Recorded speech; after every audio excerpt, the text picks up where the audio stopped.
Uma das formas mais populares e controversas de medicina alternativa é a homeopatia. E se você é um fã de homeopatia ou um cético fervoroso, a maioria das pessoas não tem ideia do que é exatamente a homeopatia, de onde ela veio e como ela se tornou tão popular. Mas afinal de contas, o que é a homeopatia? Ela realmente funciona? Vamos responder a estas e outras perguntas sobre este tema neste episódio do PediatraCast. Não perca! Meu nome é Gustavo Passi, sou apaixonado por podcast, pai do João, pai do Davi, e eu tô curioso para entender o que é, de fato, homeopatia.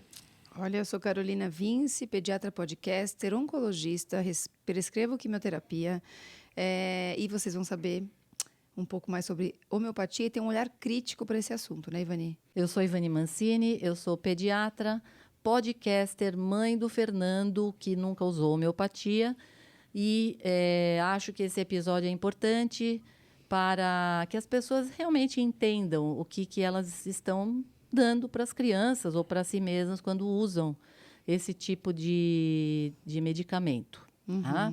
Ou mesmo quando se consultam, né, com o homeopata e tal, tá bom? Mas tem Então, faculdade de homeopatia?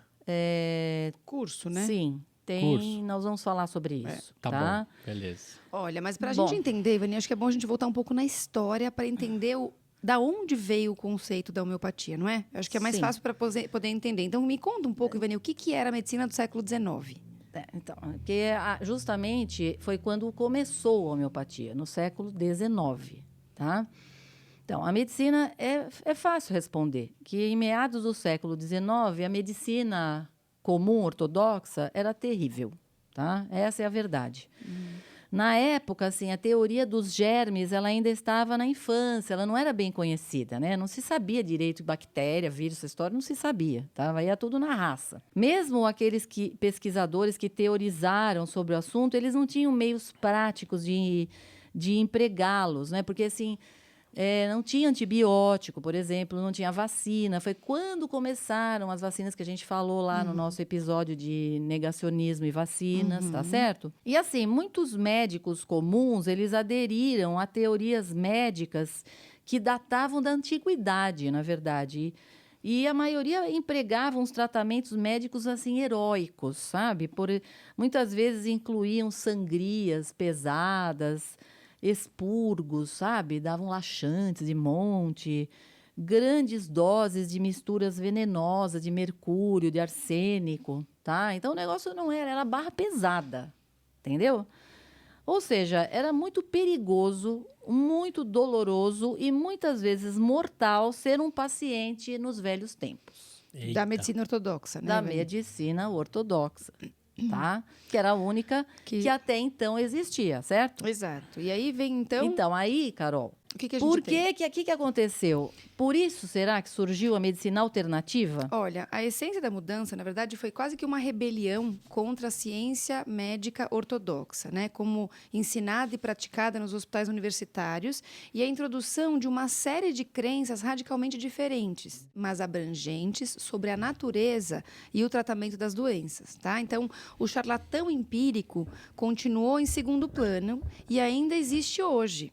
Né? Embora de forma charlatão, tá atenuada. cheio de A gente charlatão. sabe exatamente. Então, assim, começou a aparecer, diante dessa dificuldade toda de exercer uma medicina baseada em ciência, opções para você se tratar. Então, né? Não é isso, Ivani? Não, em vez de fazer o expurgo, aí eles inventavam outra coisa mais light, né, Exatamente. Carolina? Mas isso era tudo charlatanismo, tá? Exatamente. Então, mas aí tinha uns novos irregulares. Aí é que está, que eram os praticantes alfabetizados de leitura de livros, que eles eram geralmente homens instruídos, muitas vezes eles eram qualificados em medicina.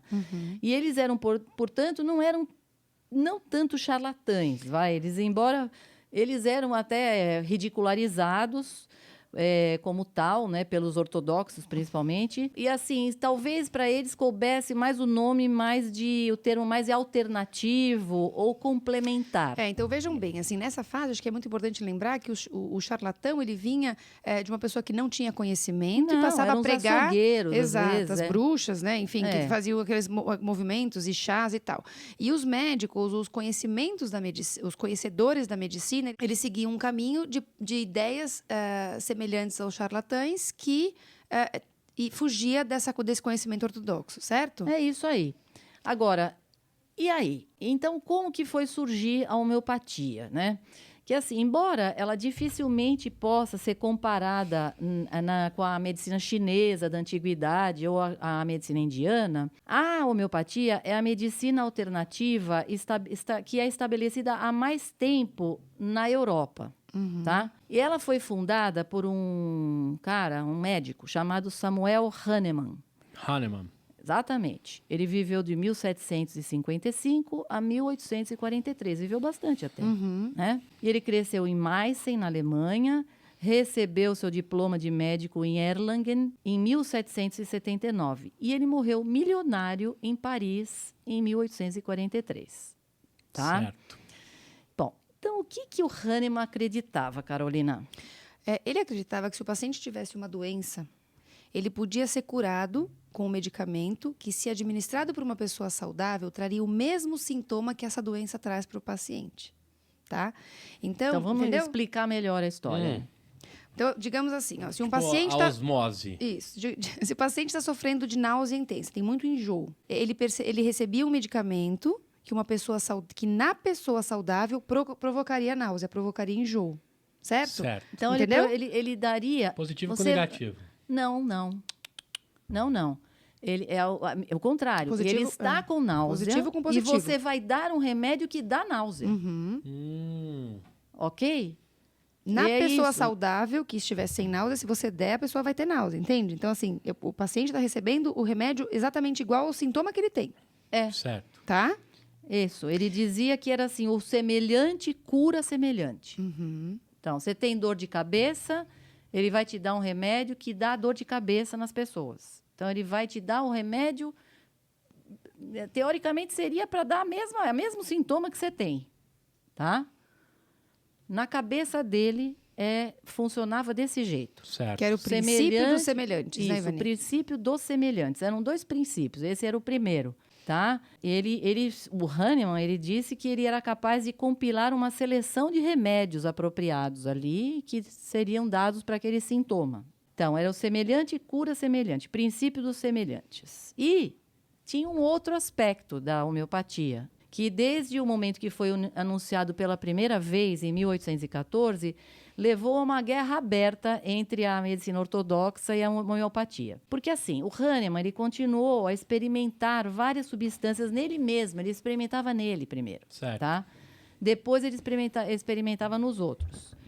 Mas ele começou a perceber um problema, que as substâncias que ele dava para os pacientes, na verdade, a maioria das vezes eram tóxicas. Então, o que ele começou a fazer? Ele começou a diluir as fórmulas. E ele acabou acreditando que quanto mais ele diluía uma substância, mais eficaz ela se tornava.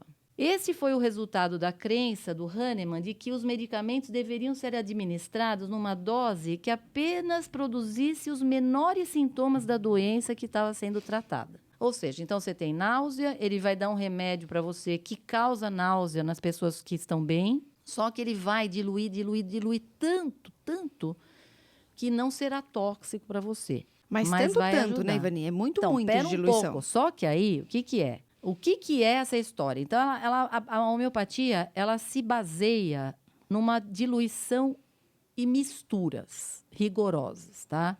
Que se chamam sucessões. O nível da diluição, ele está impresso no frasco do medicamento. Então, por exemplo, uma diluição homeopática típica é 30x. O x é o 10 em romano, certo?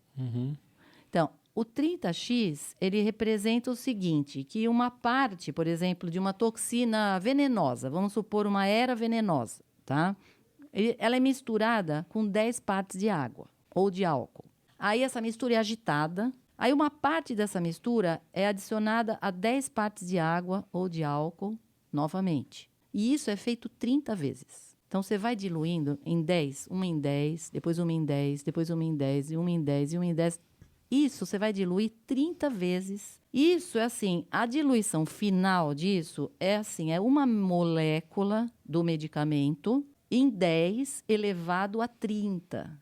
A 30ª potência de moléculas da solução. Então, é uma molécula... Fabricação barata, hein? Uma molécula diluída em 10 elevado a 30 de água ou de álcool. Ou seja, então, você vai diluir tanto, Gustavo, que como é 10 elevado a 30, para você ter uma ideia de quanto você teria que beber para ter uma molécula... 30 piscinas.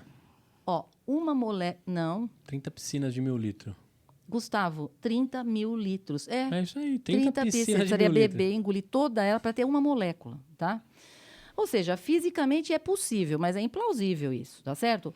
E tem algumas soluções... E haja rim para trabalhar, Não, pera um pouquinho. Tem algumas soluções homeopáticas que são 30C. Essa é a 30X que eu falei. X é o 10. Tem umas que são 30C. C é 100, tá? Que seria 100 elevado à 30ª potência, tá? É o seguinte, não há água suficiente no sistema solar para acomodar essa diluição.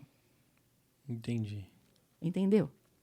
É Entendi. isso que a pessoa está bebendo. O Hahnemann, ele não percebeu isso porque ele desenvolveu a teoria dele antes do conceito da química, que é o conceito da constante de Avogadro, que é o seguinte, que diz quanto que tem em partículas dentro de uma determinada substância. É isso, que conta o número de partículas. Ele não sabia disso, então ele tocou para frente isso aí. Mas aí, o que ele dizia? Ele diluía. O que ele falava? Ele dizia que os medicamentos homeopáticos, eles mantinham o poder terapêutico desde que você sacudisse a preparação violentamente durante o processo de diluição. Então, não era só diluir, tinha que sacudir, tá? Entendi. É um processo que o Hahnemann chamou de potenciação, pelo qual todo medicamento homeopático não apenas retinha ou até aumentava o poder terapêutico, mas persistia com uma força espiritual. Loucura. Para os praticantes ortodoxos, isso era pura tolice, tá? Agora, Carol, e a homeopatia funciona? Olha, Ivani, os praticantes de homeopatia hoje, eles entendem o conceito da constante de Avogadro, como você falou, tá? Sim. Eles atribuem os poderes da cura da homeopatia à memória da água. O conceito de que a água tem uma capacidade de lembrar da forma do medicamento que ela continha. Há, no entanto, pelo menos 3 problemas com essa coisa, com essa questão da memória da água que a gente vai explicar e vai ser mais fácil de vocês entenderem. Então, a água, primeiro, esse conceito da memória da água está além do domínio da física conhecida, porque a água ela não é conhecida por manter um alinhamento ordenado de moléculas por muito tempo, Por mais ou do que por um tempo pico maior segundo. do que um pico Pico segundo. segundo, É quer muito dizer. pouco. Como é que a memória da água existe? É. Segundo, Ivani, por que essa teoria é difícil de se manter?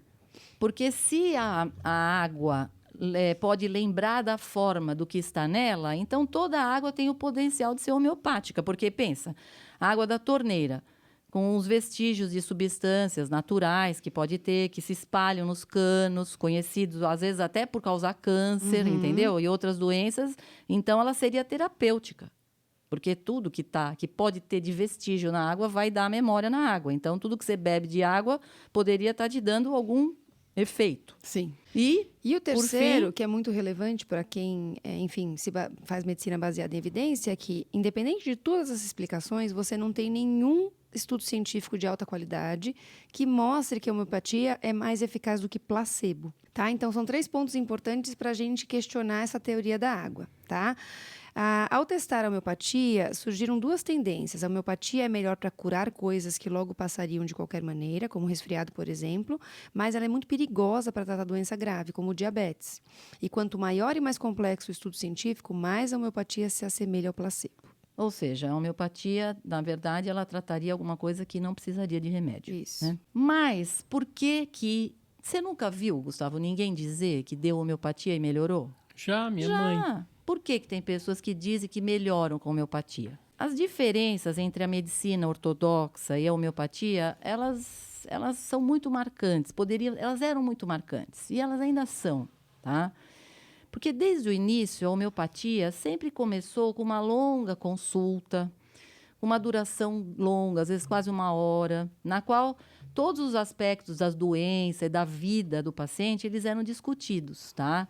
Os homeopatas, eles gostam de enfatizar que eles praticam a medicina holística, que eles olham a pessoa por inteiro, tá? O tratamento, e usam um tratamento apropriado, escolhido, tá? Por outro lado, durante a primeira metade do século XIX, quando a homeopatia estava se estabelecendo, a medicina ortodoxa ela estava imersa na crença de que os avanços na compreensão da doença só poderiam vir de uma correlação detalhada dos sintomas e dos sinais do paciente que estava doente, né, na enfermaria, com os achados da autópsia e a correlação clínico-patológica, certo? Que é uma coisa que a gente ainda acredita, certo, Com Carol? certeza. Só que o Hahnemann, né, que é o grande idealizador da homeopatia, ele não mostrou interesse na patologia detalhada e nem no diagnóstico e no tratamento convencional. A gente sabe, a partir de tudo que foi dito, que ele não era esse o foco dele, tá? Ele era interessado apenas nos princípios da medicina homeopática. Né? A homeopatia clássica ela foi, portanto, vista por seus apoiadores como um sistema atraente, seguro, simples, fácil de entender e centrado no paciente como um todo e não na lesão patológica. Tá? Bom, também tem uma coisa, você tinha um filho lá, no século XIX,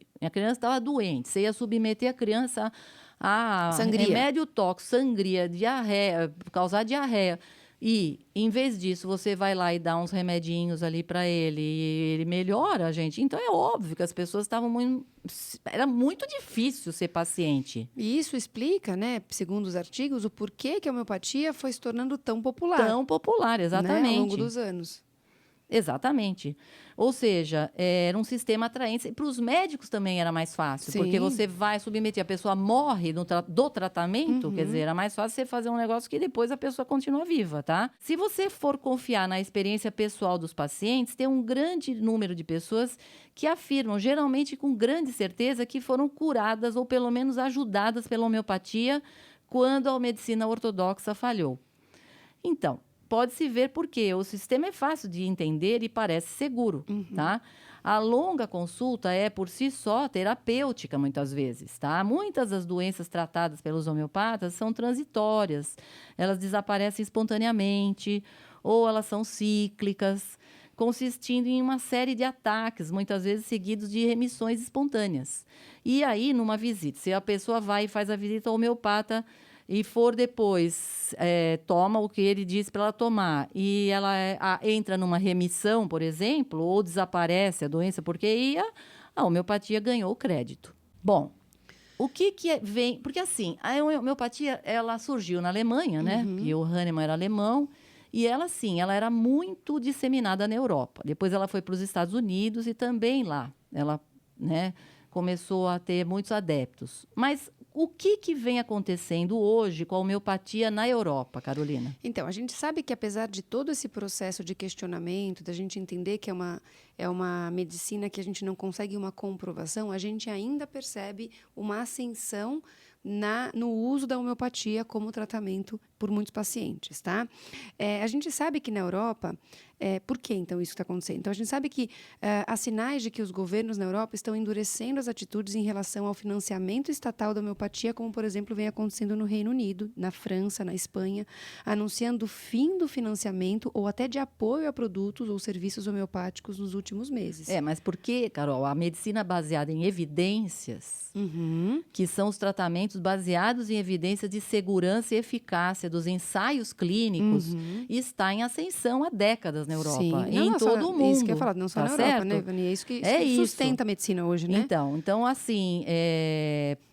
Então assim, aqui, se você não tem ensaio clínico com homeopatia, a coisa começou a ficar complicada, certo? Isso mesmo. Beleza. E outra, muitas vezes, tinham financiamento dos remédios de homeopatia em muitos desses países, certo, Carol? Certo. E esse financiamento, ele precisa ser justificado, né? Então, é isso. Quando eu não tenho evidência clínica, eu vou começar a cortar. Então, isso já está acontecendo no Reino Unido, na França e na Espanha. Na verdade, existiu o que aconteceu? Foi na Austrália, que houve em 2015. Olha, nós estamos falando de anteontem, hein, gente? Sim. Nós estamos em 2022. 2015 é que aconteceu o seguinte. O Conselho Nacional de Saúde e Pesquisa Médica da Austrália, ele considerou 57 revisões sistemáticas que avaliaram a eficácia da homeopatia em comparação com o placebo ou outro tratamento para 68 condições de saúde. E essas revisões sistemáticas incluíram 176 estudos individuais. O que se concluiu com esse trabalho, Carolina? Olha só, com base em todas as evidências consideradas, não havia condição de saúde para as quais houvesse evidência confiável de que a homeopatia fosse eficaz. Nenhum estudo de boa qualidade e bem projetado com participantes suficientes para um resultado significativo relatou que a homeopatia causou mais melhorias de saúde do que o placebo, ou causou melhorias de saúde iguais a outro tratamento, certo? Então, todo o estudo sério não comprovou o benefício da utilização de homeopatia. E essa é a revisão histórica, foi citada por organizações e serviços de saúde que desejavam retirar o financiamento da homeopatia desde então, tá certo? Por exemplo, na Inglaterra, em 2017, o Serviço de Farmácia Especializado, ele atualizou a revisão do Conselho de Saúde. Ele usou essa revisão do Conselho de Saúde australiano, tá?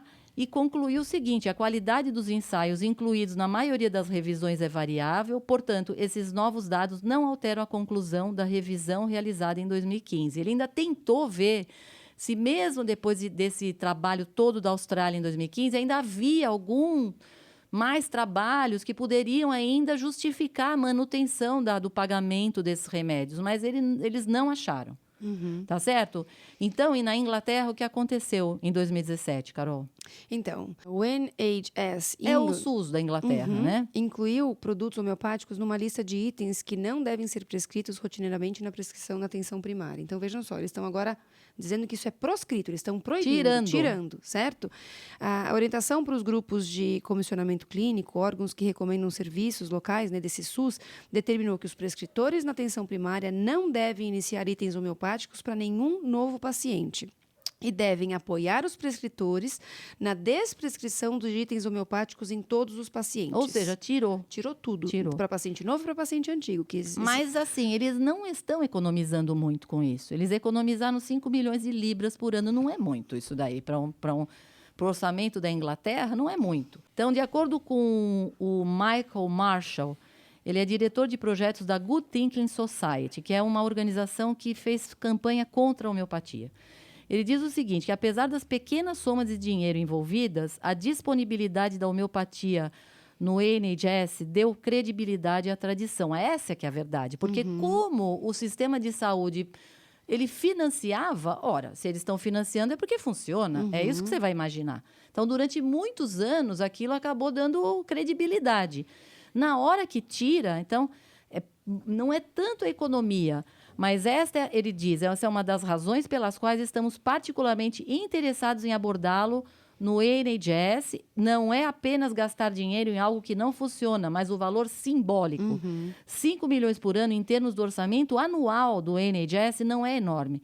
É o benefício para a reputação do NHS estar por trás da homeopatia. As pessoas costumavam dizer, deve ser eficaz porque os médicos as distribuem e a rainha usa. Tá? Tá. Mas isso não aconteceu só na Inglaterra, né? Não, existe não um movimento aconteceu. na França. Na França também. E a França, olha, e a Boiron, ela é uma...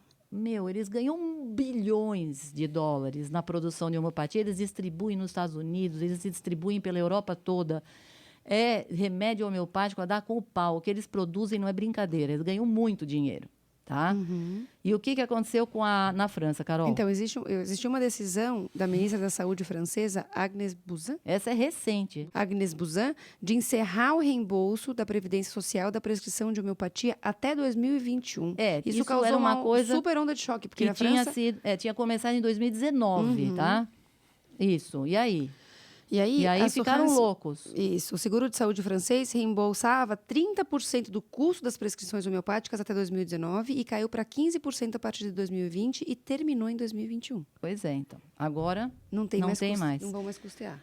Então, certo? A decisão seguiu uma recomendação da Haute Autorité de Santé francesa, que considerou, como se fosse o Ministério da Saúde, né? Que considerou as evidências e disse, esses medicamentos homeopáticos não demonstraram eficácia cientificamente suficiente para justificar um reembolso, certo?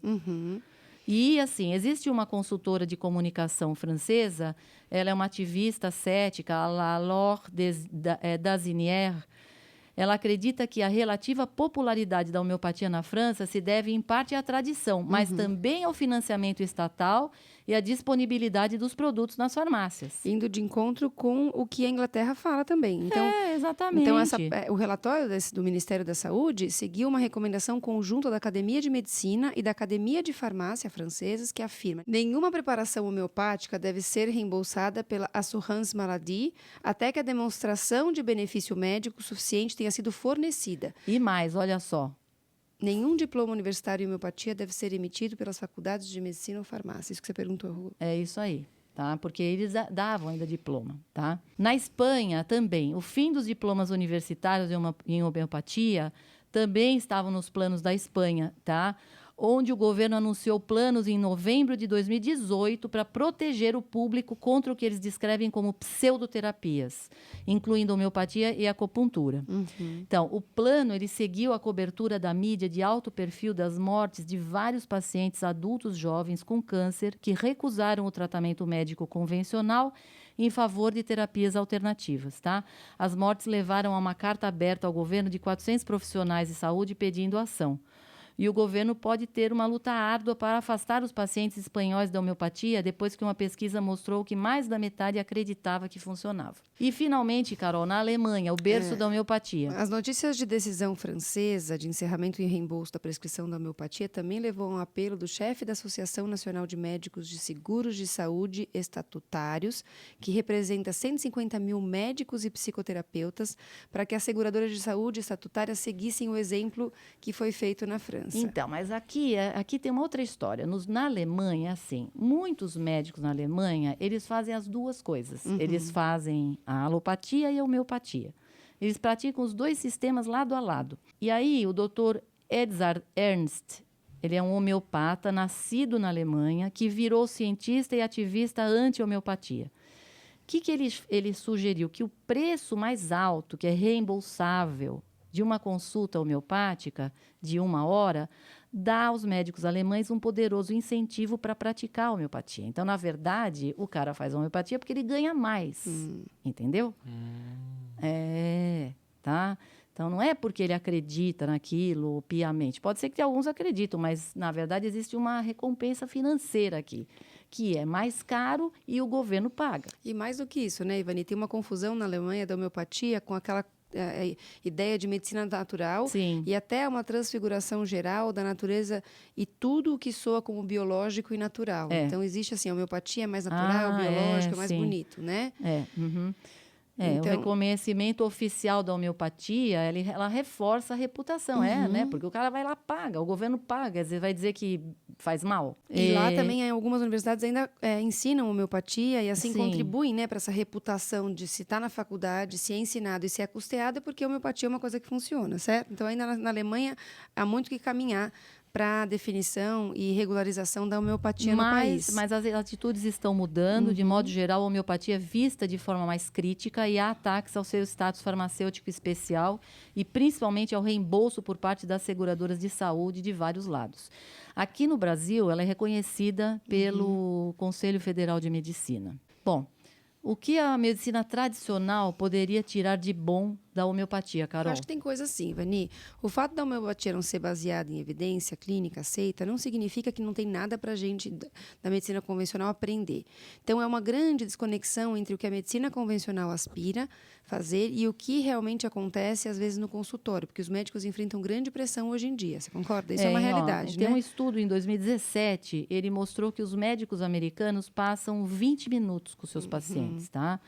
Tô achando até que é muito, viu? Porque eu acho que eles passam menos, É verdade. tá? Quando a gente recebe pacientes vindo de fora... Exatamente. eu As acho que pessoas muito ficam rápido. mais com a enfermagem antes e o médico entra, acho que fica uns 5 minutos e vai embora. Eu não sei como ele consegue ver alguma coisa nisso.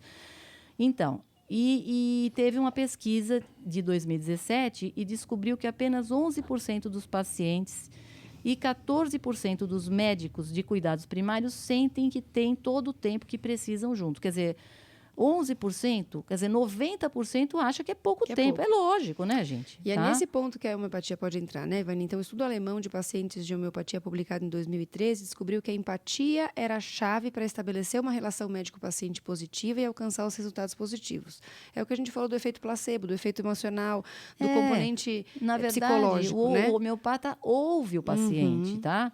Ele acredita Coisa que é a base da no medicina, né, paciente. Ivani? Ele faz a individualização, é o driver mais básico, né, da filosofia médica. Então, é isso. Na verdade, ele ouve. Faz a coisa como tem que ser, tá certo?